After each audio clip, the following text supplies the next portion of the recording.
Welcome to Investing Tips. Today, we're going to be talking about the drama surrounding Nikola and its founder, Trevor Milton. Things aren't going too well for Nikola, the automotive company and Tesla competitor. CEO and founder Trevor Milton has stepped down, and the company is likely on the verge of losing a $2 billion lawsuit. So buckle up, because the story of Nikola is a wild one. You will finally understand why Trevor Milton stepped aside from his multi-billion dollar company and what exactly Nikola is being accused of. And make sure to stay to the end of the video to find out where Nikola is at now, what the future looks like for the company, and also what other surprising allegations have been levied against its founder, Trevor Milton. On September 21st, 2020, Milton announced his resignation as executive chairman, and while this might seem like a run-of-the-mill occurrence in the world of big business, this particular story is a bit more complicated than most. Trevor Milton's resignation came as a result of fraud allegations made in a report by Hindenburg Research. Following his resignation, Girsky has taken up the role of chairman of the board. Interestingly enough, Girsky was once a vice chairman of General Motors. But many allegations were levied against Milton and the company, so let's take a closer look at some of them.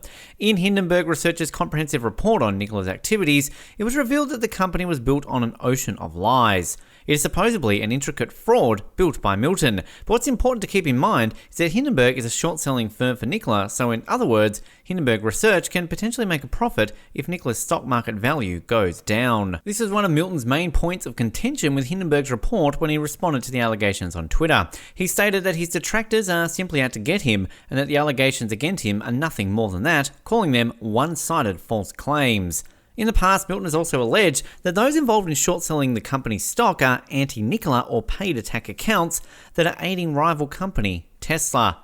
Nikola stated that the claims found in the report were false and misleading and threatened legal action against Hindenburg Research. But nonetheless, on September 14, the Securities and Exchange Commission, as well as the Department of Justice, began an investigation into the allegations. The day of Milton's resignation, Nikola's market value went down 30%, a significant plunge, and although they were able to recover somewhat from this fall the next day, this wasn't to fight the company's bad reputation. During an interview with CNBC, the Wedbush analyst Dan Ives explained the situation like this: "It's a dark day for Nikola, and unfortunately, things are probably about to get much worse."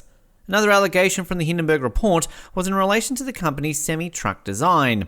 The vehicle, which is the object of dispute in Nikola's $2 billion lawsuit against Tesla, Nikola claims they stole the design from them, when in fact, the report states that Nikola bought the semi-truck designs from a Croatian car company for a few $1,000s. Because of this, Tesla is saying that the lawsuit has no reason to continue, seeing as Nikola themselves stole the design. If the allegations are true, this means Trevor Milton lied to the Patent and Trademark Office, claiming he designed the truck himself. The report also states that Milton had been faking inventions in order to obtain important partnerships with big tech and auto companies. These allegations are a big blow to Nikola, a company which was once perceived as the underdog in the fight against Tesla. As it turns out, they may have not invented anything and have constructed flat-out lies about the technology and facilities with the intention of attracting investors. This resulted in the company coming to take a place they did not deserve in this market. Of course, the stock market fall also affected the company's partners.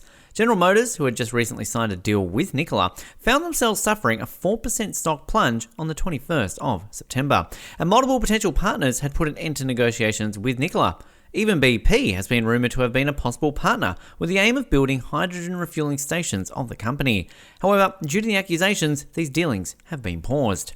Despite the backlash against Milton following these reports, he decided to not back down and continues to post his faith in the company's world-changing mission. He said, "I made the difficult decision to approach the board and step aside as executive chairman. Founding Nikola and growing it into a company that will change transportation for the better and help protect our world's climate has been an incredible honour." While Milton has expressed the allegations against him are incorrect and that he will continue to defend himself, the authorities have already begun to investigate in order to uncover the truth of the situation. The Securities and Exchange Commission, as well as the Department of Justice, are looking into the accusations found in the Hindenburg report. Another point in the report stated that Nikola is incapable of actually bringing their ambitious business plans to fruition, which would mean the company's investors losing out in the long run. So, in short, the Hindenburg report accuses Nikola of not having actually invented anything and having been engaged in deceitful tactics to garner support, investors, and partnerships from larger companies. And while some doubt has been placed on the intentions of Hindenburg Research, it's important to note that in the past they have been at the forefront of many important investigations that uncovered hidden truths and corruption in other companies. In an attempt to save their reputation, Nikola has answered the report with claims that Hindenburg Research timing was opportunistic, given Nikola's recent partnership with General Motors. The company stated that the resulting positive share price reaction was designed to provide a false impression to investors and to negatively manipulate the market in order to financially benefit short sellers, including Hindenburg itself. One other aspect of their inventions the company appears to have lied about is their dedication to creating zero-emission vehicles in the near future. According to certain legal documents, emails, and recorded phone calls, it seems as though the company has exaggerated their advancements in this realm. Another piece of damning evidence offered up by the Hindenburg report was that the equipment Nikola has shown audiences during conferences has been faked. Pieces that were meant to be parts of a bigger machine were in fact simple parts, such as an inverter. Not only this, but test footage circulated by Nikola showing their truck was actually faked. But if this is the case, how did the Nikola truck actually run in the video circulated by the company? According to the report, the truck never actually moved and was simply moving down a sloped road. And the video was simply edited to make it look real, and this finding has been corroborated by anonymous staff members of the company. And it seems that the reveal of their truck, the Nikola 1, was also faked using a hidden cable under the truck instead of the company's intended hydrogen fuel cell powertrain. In July, the company also announced that they would be releasing tri-electric semi-trucks, but according to the report, Nikola has no such technology. It's also important to note that Bloomberg has already reported on the company's lies and false claims of inventions months before the Hindenburg report came out. But at the time, Nikola was already quick to respond to the allegations, characterizing the allegations as baseless arguments. The company had also claimed they would be providing hydrogen at a cheaper rate, which, according to Milton, the company had been making. The hydrogen would be sold at $3 per kilogram, which would be possible thanks to a hydrogen plant the company operated. And we're sure you can see where this is going. Hindenburg revealed that Nikola does not manage a hydrogen plant and it was all made up, something Milton would later admit to.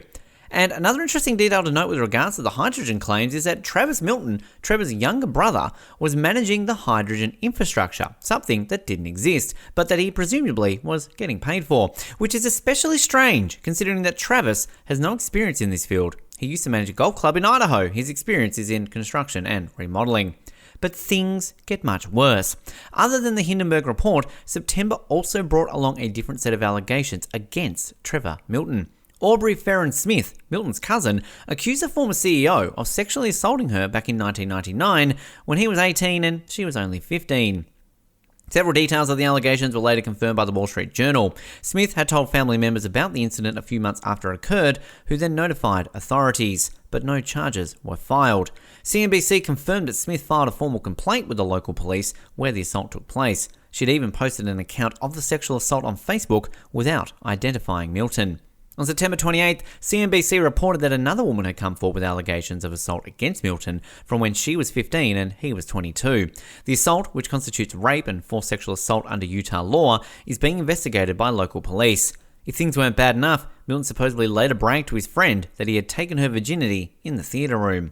September was not a good month for Trevor Milton and Nikola, but the question remains, if the whole thing was an ocean of lies, as the report states, what is the point of Nikola? Well, following Trevor Milton's resignation, it has been revealed that he has a net worth of $2.7 billion and left with over $3 billion in shares. Considering his company had zero revenue, this is certainly a puzzling fact. Now, hopefully the company will be able to actually do something now that Milton is seemingly out of the picture. However, that seems unlikely given the company's terrible situation, and it's an unfortunate fact that many people might be out of the job because of the company's reckless behavior. Please like and subscribe for more content, and we will see you on the next one.